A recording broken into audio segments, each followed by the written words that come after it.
Magical मक्खन and gentlemen. Keshavpur नाम के गांव में भीम कृष्णा नाम के दो दोस्त रहते थे। वो दोनों बिना कोई काम करे नालायक बनकर फिरते रहते थे। उतना ही नहीं, रास्ते पे आते जाते लोगों का मजाक उड़ाया करते थे। एक दिन कश्यप नाम का लड़का रोड पर जा रहा था कि उसे देखकर भीम, क्यों रे कश्यप, इतना बड़ा आदमी तुम्हारे आंखों के सामने से गुजर रहा है तो कम से कम नमस्ते नहीं करोगे क्या? तुम्हें बहुत चर्बी चढ़ी है। मुझे नहीं, तुम्हें चर्बी चढ़ा है। भैंस के जैसे हो। तुम्हारे माता पिता मेहनत करके कमाए पैसे घर में बैठकर खा रहे हो, इस वजह से तुम्हें कुछ समझ में नहीं आ रहा है। देखो, और एक बार मुझे रोककर नमस्ते बोलने को कहा तो 2 कीच के दूंगा, कहकर चला गया। कृष्णा से भीम, रे ये बच्चे इतने छोटे उम्र में ही हमें वार्निंग दे रहे हैं, तो अगर ये बड़े हो गए तो क्या क्या करेंगे? क्या करेगा? एक लठ लेकर हमें भगा भगा कर मारेगा। छी, क्या समाज है यार। हम इतने बड़े हुए हैं फिर भी हमारा कोई इज्जत ही नहीं करता है। हरदम तुम्हारे और मेरे पिता को ही नमस्ते करते हैं। ये सब हमें नमस्ते करने के लिए हमें क्या करना चाहिए? रे, मैंने एक पुस्तक में पढ़ा है कि सब लोग हमें आदर करते हुए नमस्ते करने के लिए हमें जंगल जाकर तपस्या करनी पड़ेगी। ऐसा क्या? तो चल अभी हम जंगल जाते हैं। कहकर दोनों जंगल की ओर चलने लगे। जंगल में एक पेड़ के नीचे एक स्वामी जी तपस्या कर रहे थे। उसे देखकर भीम, अरे मुझे एक आइडिया आया है रे। हमें तपस्या करने में बहुत दिन लगेंगे ना। अगर उस स्वामी को डिस्टर्ब किए तो तुरंत वही हमें वर दे देंगे। क्या कहते हो? बाप रे, अगर तुम ऐसे करोगे तो मैं तुम्हारे साथ नहीं रहूंगा। यूं कहकर वो भाग गया। स्वामी जी के पास बैठकर भीम, जाओ रे जाओ, डरपोक कहीं के। मेरा पावर क्या है तुम्हें और स्वामी जी को दिखाऊंगा। हे भगवान, मैं बहुत मशहूर बनना चाहता हूँ। ओम भीम बुश। यूं तपस्या करने लगा। ऐसे बहुत देर से पुकारने के कारण गुस्से से स्वामी जी, रे मूर्ख, ऐसे क्यों पुकार रहे हो? मुझे शांति से तपस्या भी करने नहीं दोगे क्या? देखिए स्वामी जी, मुझे ऐसे ही तपस्या करनी आती है। अगर जरूरत पड़े तो आपके कानों में भी जोर जोर से पुकारूंगा, सोच लीजिए। रे तुम्हारी कुटिल नीति मुझे पता है रे मूर्ख। तुम्हें क्या चाहिए बोलो। सब लोग मुझे आदर करना चाहिए। मुझे बहुत फेमस बनना है। मैं एक जेंटलमैन बनूंगा, तब सब लोग मुझे नमस्ते करेंगे। देखो, तुम अच्छे से काम करते हुए सभी से अच्छा बर्ताव करोगे तो वही तुम्हारा आदर करेंगे, बस उतना ही। मगर बड़ा होने से कोई तुम्हारा मर्यादा नहीं देगा। क्यों स्वामी जी, किसकने के लिए ऐसे बातें कह रहे हो? मुझे जेंटलमैन बनाओ, नहीं तो तुम्हारे कान में पुकारते ही रहूंगा। ठीक है, तुम्हारा कर्म। मैं जितना भी बताने की कोशिश कर रहा हूँ पर तुम समझ नहीं रहे हो। ओम भीम फट। बस भीम झट से एक जायंट मैन में बदल गया।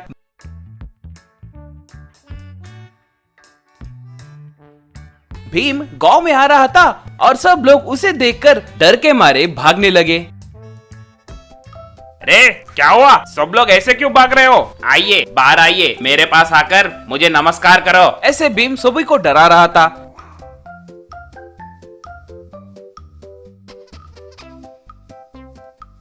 तभी ये बात पता चल के भीम के पिता देशमुख उसके पास आकर, हे गधे कहीं के, ऐसे गॉडजिला के जैसे बदल गए हो? क्या बकवास काम किया है तूने? पूरा गांव डर रहा है। अच्छे से साधारण रूप में आ जाओ, नहीं तो तुम्हें पत्थर मार मार कर मार देंगे, ऐसा कह रहे हैं लोग।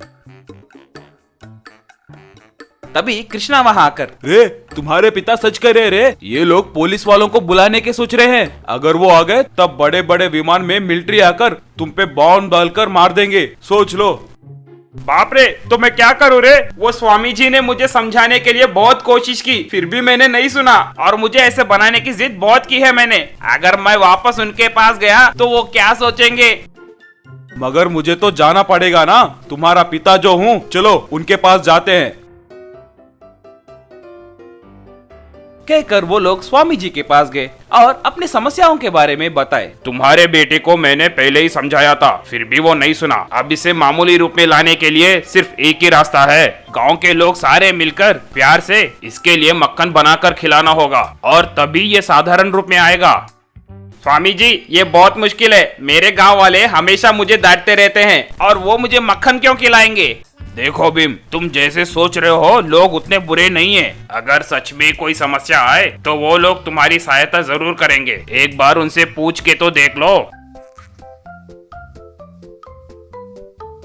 अब भीम गांव वालों के पास जाकर अपनी समस्या के बारे में बताया। गांव का प्रेसिडेंट जिग्नेश, देखो भीम, हमारे देशमुख का बेटा यानी हमारे बेटे जैसा है। तुम्हें समस्या आए तो हमें आए जैसा ही है। तुम फिक्र मत करो, हम सब जरूर मक्खन भिजाएंगे।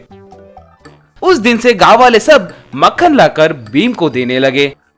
उतना ही नहीं, बच्चे आकर भीम से खेलने लगे। भीम हर दिन मक्खन खाते हुए धीरे धीरे गट्टे अपने मामूली रूप में आ गया। गांव वालों से भीम, आप सभी को बहुत धन्यवाद। आपके वजह से ही मैं मामूली आदमी बन गया। अब से मैं आपको बिना परेशान करे अच्छे से रहूंगा। वो सुनकर गांव वाले तालियां मारने लगे। Magical diamond sugarcane machine. Vinayakpur में विमला विनोद नाम के पति पत्नी रहते थे। वो दोनों बहुत अच्छे थे। वो दोनों गन्ने का जूस का ठेला चलाकर खुशी से जीते थे। एक दिन उनके घर उनका दूर का रिश्तेदार मुन्ना आया। क्यों विनोद, कैसे हो? क्यों माँ विमला, कैसे हो? अच्छे हो ना? सब ठीक है ना? वैसे तुम लोग गांव को आते ही नहीं। मुझे एक छोटा सा काम था, इसीलिए ये शहर आया। अगर तुम्हें तकलीफ ना हो तो थोड़े दिन तुम्हारे घर में रहकर वो काम निपटा कर जाऊंगा। क्या कहते हो? अरे वो क्या बड़ी बात है, हम सब एक ही गांव के हैं ना। उतनी सहायता तो जरूर करेंगे। आपका काम पूरा होने तक हमारे घर में ही रह सकते हैं। इस शहर में होटल में रहना हो तो बहुत पैसे खर्च होते हैं, इसीलिए आप यहीं रहिए, कुछ परवाह नहीं। और तब से मुन्ना उन्हीं के घर में रहकर खाते पीते गांव में फिरने लगा। और बहुत महीने बीत गए, फिर भी वो घर से निकल नहीं रहा था। एक बार विमला को शक हुआ और अपने पति विनोद से, ओ जी, मुन्ना अपने घर को आए 5 महीने हो रहे हैं, अब तक उनका काम पूरा नहीं हुआ क्या? एक बार पूछिए तो सही। इतने दिन अगर हमारे घर में रहा तो हमें भी बहुत मुश्किल होगा ना। ये बात उसे समझ में आनी चाहिए। हाँ विमला, मैं उस दिन ना बोल सका और उसे रहने दिया, मगर ये इतने महीने हमारे पास ही रहेगा मैंने ये नहीं सोच पाया। मुझे शक है कि उसे कोई काम नहीं है, सिर्फ गांव में फिरते रहना और यहाँ खाकर सो जाना, वही उसका काम है शायद। ओ जी, आजकल ये ऑर्डर भी दे रहा है, रविवार को चिकन पकाइए, नॉनवेज के बिना मैं नहीं खा सकता। आजकल आप सब्जियां बकवास बना रहे हो। यूँ मेरे बनाए सब्जियों में भी कमियां ढूंढ रहा है जी। मुझे ये सब अच्छा नहीं लग रहा है। आप ही कुछ उपाय सोचकर इसे घर से भगाओ। अच्छे से सोचकर विनोद, हाँ एक काम करेंगे विमला, वो घर आते समय मैं तुम्हें खूब पीटूंगा, तुम भी बहुत रोना। उसे देखकर वो पति पत्नी बहुत मारपीट कर रहे सोचकर चले जाएगा। आइडिया तो बहुत अच्छा है जी। आप एक्टिंग अच्छी तरह से कीजिए, मैं भी बहुत अच्छी एक्टर हूँ। शाम को मुन्ना घर आते समय पति पत्नी दोनों खूब मारपीट करने लगे। उसे देखकर मुन्ना, अरे रे, पति पत्नी बहुत लड़ रहे हैं, इन दोनों के बीच में मैं क्या करूँ? सोचकर अपना बोरी बिस्तर बांधकर वहाँ से निकल गया। उसके जाते ही विमला विनोद दोनों उछलकर नाचने लगे। अपना आइडिया सक्सेस हुआ। मैं तुम्हें मारे जैसा एक्टिंग अच्छी तरह से की है ना? मैं भी आपके हाथों बहुत पीटे जैसे अच्छी तरह से एक्टिंग की है ना? दोनों बात कह रहे थे, फिर से अपने लगेज के साथ लौट आकर मुन्ना, मैंने भी घर छोड़े जैसा बहुत अच्छी तरह से एक्टिंग की है ना, कहकर फिर से अंदर आ गया। उसे देखकर विमला विनोद दंग रह गए। उस रात विमला विनोद दोनों बहुत सोचकर मुन्ना से, विनोद, मुन्ना हम दोनों थोड़े दिन के लिए अपने गांव जाने की सोच रहे हैं, तुम भी हमारे साथ आओगे क्या? वैसे तुम अकेले यहाँ क्या करोगे?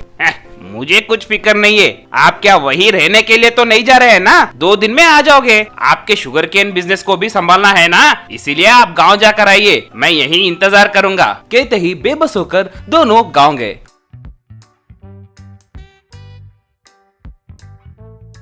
और वो दोनों गांव से लौटकर आते ही उन्होंने देखा कि घर का रंग बदल गया। उनका गन्ने का जूस का रेडी मुन्ना चला रहा था। उसे देखकर आश्चर्य होकर विनोद, ये क्या मुन्ना, हमारे घर के रंग को क्यों बदले हो? हमारी रेडी को तुम क्यों चला रहे हो?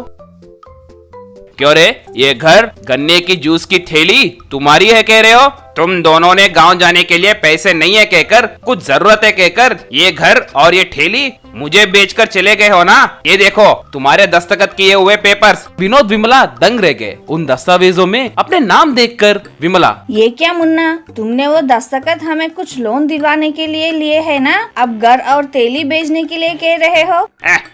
आपने उस दिन इसे पढ़ा नहीं क्या? ओहो, आप लोग अनपढ़ हो ना। ओके ओके, अब तुरंत यहाँ से निकलो। कहते ही अब बेबस होकर विमला और विनोद दोनों रोड पर आ गए। ये क्या जी, इतना धोखा? हम पुलिस स्टेशन जाएंगे जी, वो हमें इंसाफ दिलाएंगे। सॉरी विमला, सबूत सारे उसके तरफ ही हैं। हम कुछ भी करें हमें इंसाफ नहीं मिलेगा। अब हमें फिर से जिंदगी को शुरू करना पड़ेगा।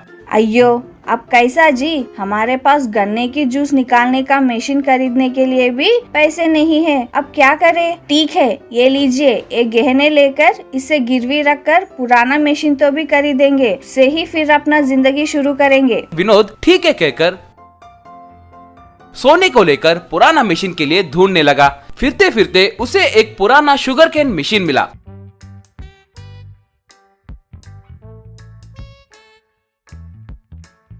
वो उसे घर ले आया। उसे देखकर विमला, ये क्या जी, ये मशीन तो बहुत पुराना दिख रहा है, इससे हम जूस निकाल पाएंगे कि नहीं? क्या करूं, हमारे पास जितने पैसे थे उससे सिर्फ यही मशीन मिलेगा। वो गन्ना लेकर आओ, देखते हैं कहकर थोड़े गन्ने मशीन के अंदर लगाकर निचोड़ते ही उसमें से डायमंड गिरने लगे। उसे देखकर आश्चर्यचकित होकर विमला, ओ जी, इसमें से शीशे के टुकड़े गिर रहे हैं जी, इसमें कोई शीशा फंस गया है शायद। पगली कहीं की, ये शीशे के टुकड़े नहीं है, ये हीरे हैं। ये कोई magical diamond sugar cane machine जैसे लग रहा है, इससे हमारी किस्मत चमक गई है कहकर रात भर जगकर गन्नों को उस मशीन में डालकर निचोड़ते रहा और उनका घर हीरों के ढेर से भर गया। उसकी मदद से विमला विनोद दोनों शहर में एक बड़ा सा डायमंड का व्यापार शुरू किए, धनवान बन गए। एक दिन एक बड़े से कार में सीधे मुन्ना के ठेली के पास आकर रुके। उन्हें देखकर मुन्ना आश्चर्य में पड़ गया। क्यों रे विनोद, ये कार, तुम्हारे कपड़े देखे तो लग रहा है कि बहुत बड़े आदमी बन गए हो। विनोद पुलिस को बुलाकर मुन्ना को अरेस्ट करवाया।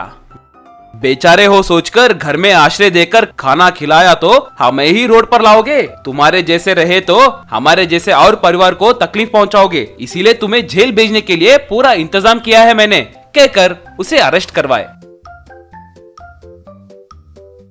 विमला विनोद दोनों खुशी से magical diamond sugar cane machine से डायमंड्स को निचोड़कर उनसे व्यापार करते हुए आए पैसों से अच्छे काम करते रहे और खुशी से जीने लगे।